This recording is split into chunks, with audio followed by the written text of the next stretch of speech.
Welcome back to Celebrity Radio. It's Alex Belfield talking to some of the world's biggest stars and some of my favourite people, and we've got one for you today. Dave Spikey, how are you? How are you, mate? You all right, Alex? Yeah, good. I was looking in my little black book, and we've spoken so many times over the years, from Bullseye to Tours, and some 10 years later, you're still at it. Congratulations. Thank you. It's eons, isn't it? It's eons, mate. Yeah, it is. I remember we were at school together. No, it has. One thing, I've been very lucky, you know. One thing's led to another, led to another, you know, and the tours have come in between. So, I've sort of since I left the hospital in 2000, which isn't that long ago, really, relatively speaking, I've been very lucky. Let's go back for those who didn't hear our first interviews. Let's start at the beginning. Your career was extraordinary, and it was a proper job, and it was professional, and you sort of gave it all up for telling knob gags, didn't you? I've never done a knob gag, ever. Well, but no, it's one of those weird things, isn't it? How life throws up these, you know, you've got to make decisions. You get to crossroads and, T-junctions mainly, aren't they, generally?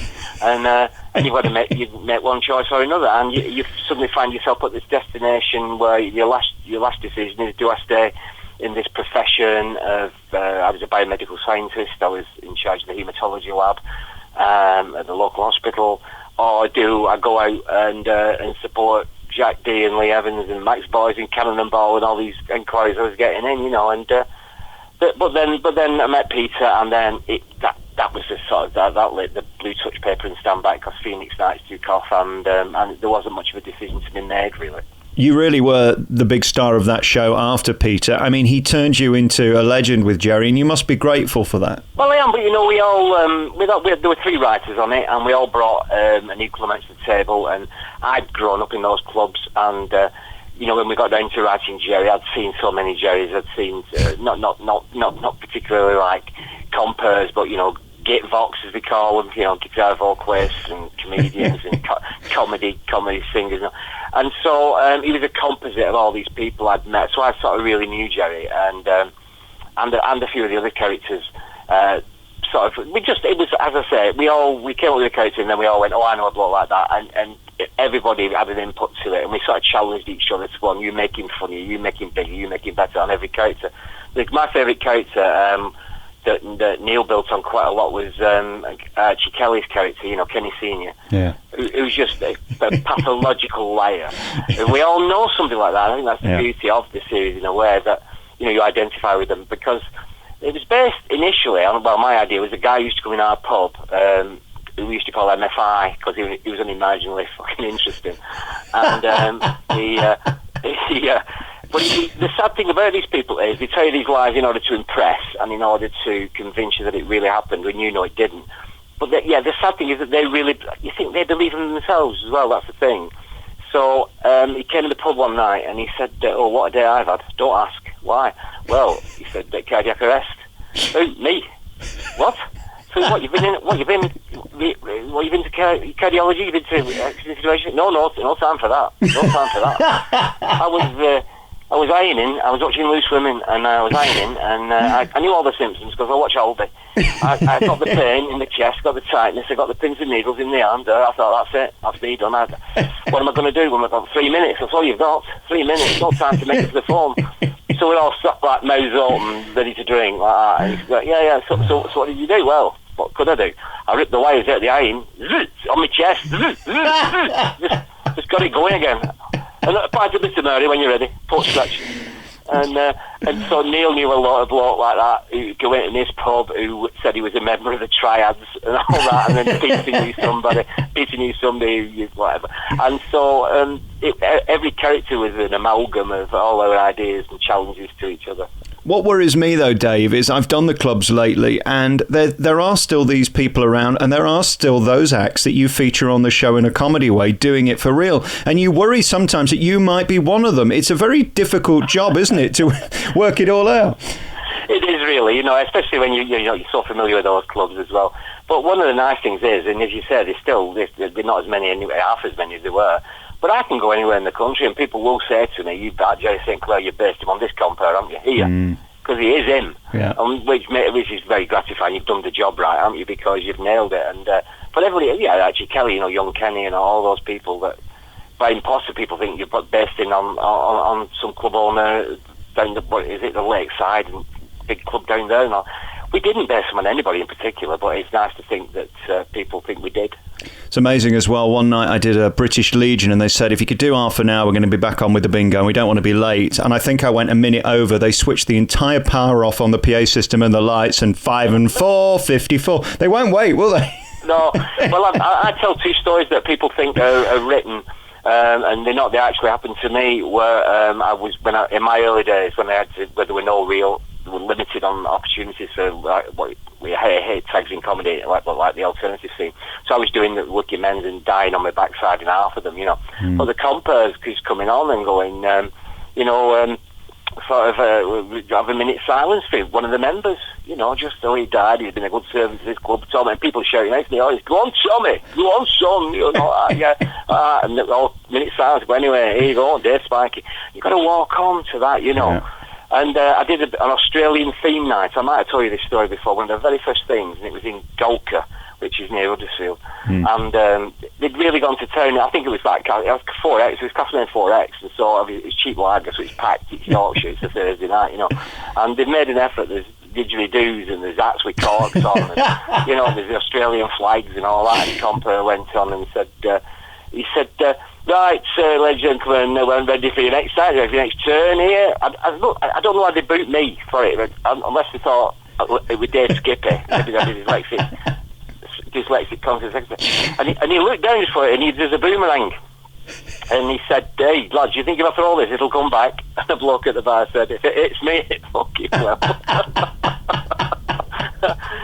And we introduced all that. And the guy who went on and said, before we start, I've had some very serious allegations from some members of the club about misappropriation of funds by the committee and misuse of funds and booking of crap acts, ladies and gentlemen, and claiming wrong on expenses. And these allegations are very hurtful to the committee. And so we've convened at a meeting of the committee, an extraordinary general meeting to which I'll all attend, and I hope the alligators will be there. You can't. It's comedy gold. You just can't write it, can you? I know. I did one at Christmas last year, and as I walked in, the guy said to me, "Here, son, we've had 3 members die this week, so keep it clean." And you just think, well, where do you go from that? I've got to do an hour and a half, and 3 of them are already dead.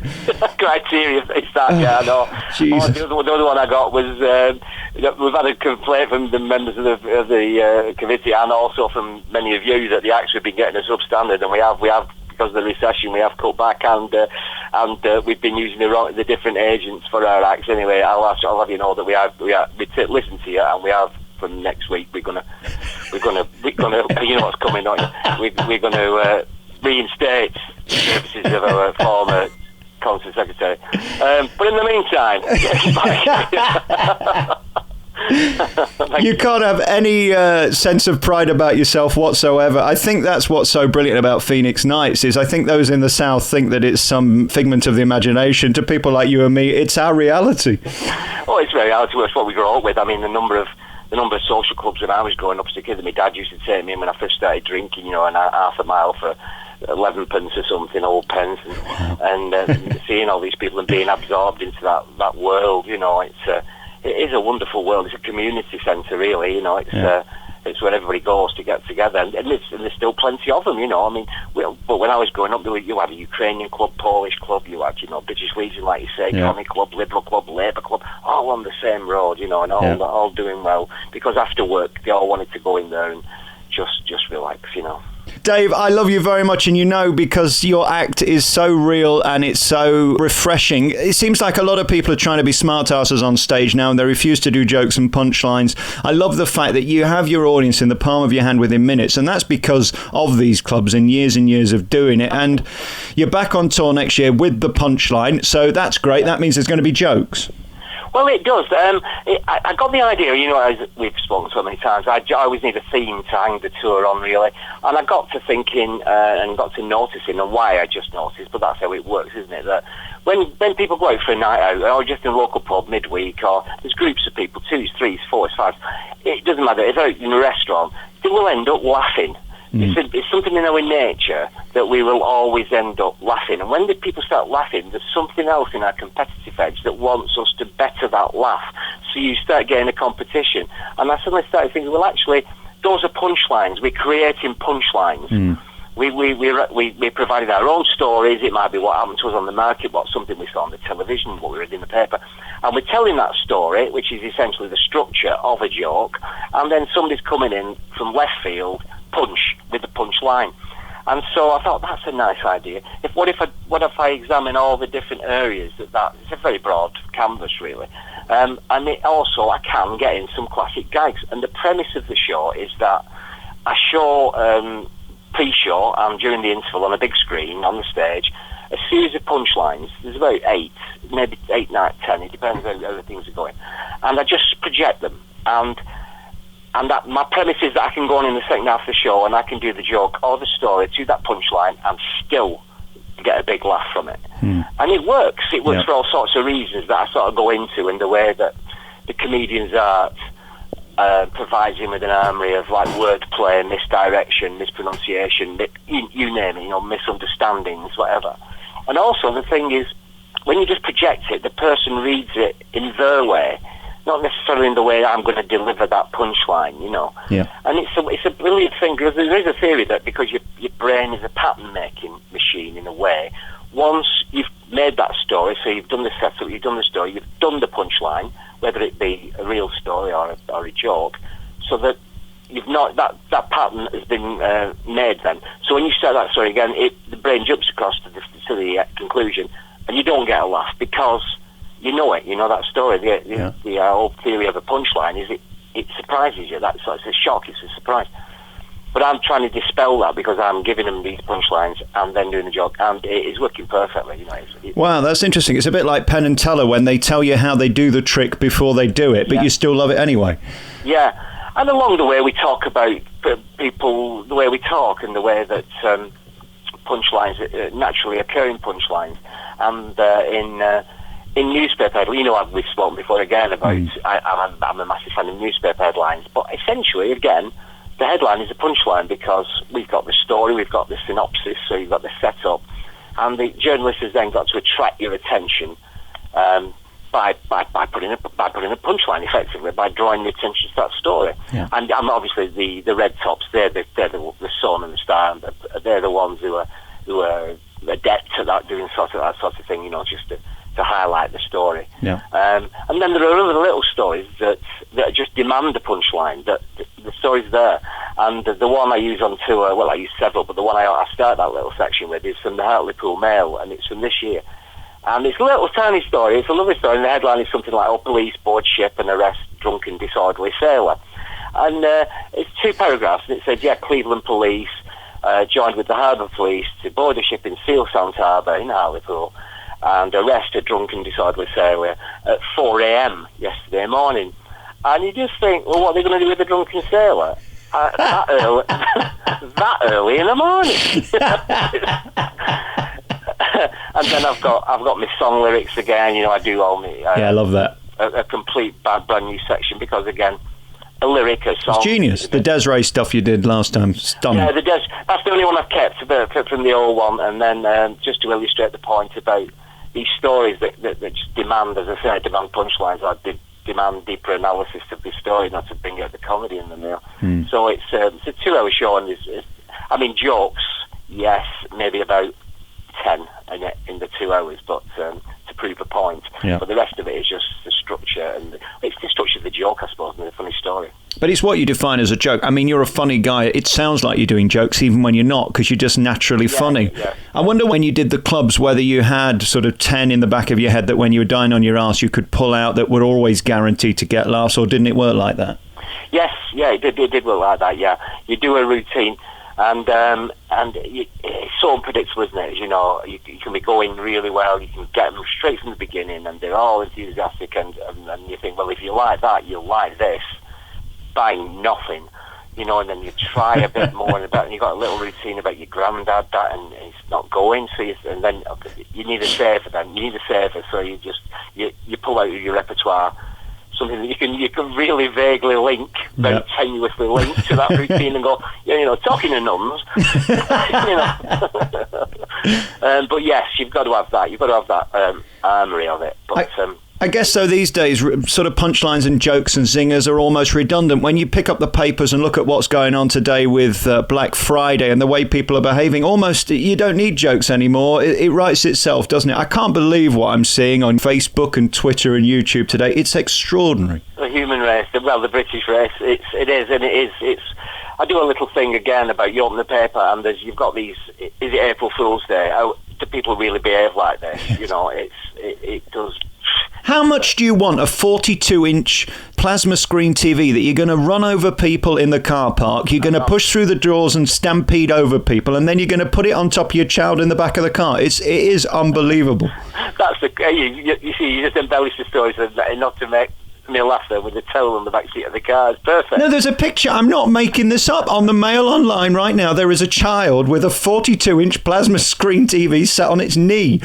You couldn't make it up. Oh, I thought you said a towel. It's a child. It's all greed. It's all part of avarice. It's all part of the society we live in. I guess. Black Friday, it certainly is, but not for you, because the tour comes out next year, starts on March the 8th. You're going to Salford Quays to the Lowry. 14th of March, you'll be in Stoke-on-Trent at Victoria Hall. The 19th, you move on to Loughborough, Rochdale the 21st, Cheltenham 28th. We move to April, where you'll be in Oldham on the 1st. Leeds at City Varieties, a gorgeous venue, on the 2nd. Hull City Hall on the 10th. Stockport on the 11th. 23rd of April at Keswick. 25th at Newark Palace. I'll see you there. And Blackburn on the 30th of April. And, of course, before that, we've got to talk about it before we go. Phoenix Nights is back at the Manchester Arena on the 31st of Jan and 1st of Feb for comic relief. What a fantastic thing. We've waited too long for this, Dave. How exciting am I? Yeah, I'm like a giddy kipper. It's mad when I think about it. No, and I'm not having you on there. When I think about it and know it's all been announced and all that, I do get a tingle down my neck and my spine. I'm so looking forward to it. It's just great getting everybody back together, We did a photo shoot and all that, and it's like, we all got our costumes on, and it's just like, he's back, she's back, we're back, because we were all really good mates on it, and we've all done reasonably, from one degree to another, very well out of it. I mean, Neil and Steve Edge have made great careers acting-wise. Toby's on the radio, Justin's gigging and getting on live from the Apollo, and... Paddy's done Paddy. I mean, Paddy's just fantastic, and so we've all done great. But it's difficult getting us all back together and to do it. It's been just brilliant. And it came from such a humble place. I mean, you didn't know it was going to be the huge, whopping, great big success that it became. It could have just been one of those filler shows on Channel 4. Well, it didn't. It sort of got hid away. But sometimes that works in your benefit, doesn't it? I think. I think we knew it was good. I mean, that sounds big-headed, but me and Neil and Peter, we laid it, and we just, as I said before, we used the term challenge each other to come up with something that seems not quite right yet. What can we come up with? Is it going to be a gag, a sight gag, or something on the radio, or are we going to hide some song lyrics in the conversation? Just let's make people discover stuff. Basically, we had this idea that long-lasting comedies were ones that people would come back to time and again and still find something new. So that was the game plan. But then, as you say, it's indefinable, really, how things get picked up and get a cult following, if you like, because it was hidden away sort of late on a Friday night, and people love discovering stuff, don't they? They love being the first to see it and then saying to somebody the day after, did you see the Phoenix Nights? No, you got to watch that. So by the time the repeats came on, and by the time the second series was due, and the anticipation was there, because it had all worked in our favour, in a way, being tucked away that first time, and but I mean, at the end of the day, we worked very hard on it, and we were always surprised at how much something takes off. But well, I mean, it's up there with The Office and Gavin and Stacey. Those really rare things that people just fall in love with. And like the above, I can watch it again and again and again and find a new line every time I watch it. What I love is those little things like your corned beef song in the supermarket. And you never forget them because they're just legendary bits of comedy. And to see that stuff live is so thrilling. Will it all be new, or will it sort of be a best of, or can't you talk about it? Can't talk about it. Okay. Only because we want to keep it as a big surprise. Good for you, yeah. You know what I mean? It's just people not talking beforehand about what's going to happen. we'd rather that didn't happen. We'd rather just take everybody by surprise, really. So it must be exciting, though, that we're so excited we want to know. That's brilliant, isn't it? Yeah, it is brilliant. And, you know, I don't tweet a lot. It's part of the game, and you've got to do it. But since it was announced, just loads of tweets coming to all of us, just with lines out of the series, lines that I'd forgotten about, great lines, you know, and so many of them, so many things that people have picked up on, you know. So it's just been wonderful reaction. It is just 2 dates for Comic Relief, which is a wonderful way to bring it back. Is there any way, though, that people like me in Nottingham will get to see it, or the O2 will get to see it in London? Because, I mean, 2 nights isn't enough. The demand could tour this for a year, couldn't it? Well, it could do. We'll have to wait and see. But no, I'm pretty sure Peter said it's not going to tour. It's, as far as I know, we're not doing a series off the back of it. I think it's just this for Comic Relief, basically, and it means people travelling, I'm afraid. It's the only chance you're going to see it is, as far as I know, and on art, it will be at Manchester Arena. Fabulous. And how long have you been working on it, or is this all pretty fresh and new? Well, we've been talking about it for a few months, you know, and but it's always been like a bit tenuous because we weren't sure we could get everybody together. So it's only very recently that we've confirmed that everybody can do it. So I've been thinking about it and what I might contribute to it, but we've not really had a meeting yet or rehearsals or anything like that. So the content is still unknown, shall we say. Right. Listen, my final question, I've got 4,000 questions I've got to ask you. Got through 3,999 of them. My final question, can you get me a pair of tickets for the Phoenix Nights show in Manchester? Well, it's Comic Relief, so, you know. Oh, I'll pay. I don't mind paying. I think everybody's willing to pay. No, paying's no problem. It's just getting them. I mean, there literally will be less than 20,000 seats and 64 million people wanting to see it. Yeah, well, no, I'm afraid not. I thought we were mates. Dave, you know I love you very much. You're one of Britain's best and leading comedians. You're stunning live. You just captivate audiences from the second you walk on. You have a warmth that is so wonderful. I mean it as well. And that's what you brought to Phoenix Nights. All of you are true comedians that have warmth. And that's why I think we have such affection towards you. And I hope you know that. That's a very nice thing to say. I appreciate that, mate. Back on tour from March 8th, of course, those 2 shows at the Manchester Arena for Phoenix Nights. You can find out more by going to Dave Spikey's website. davespikey.co.uk is the place to go and find out about his brand new Punchline tour for 2015. A real honour talking to you. Thanks, Dave. Oh, it's always a pleasure. Cheers, man.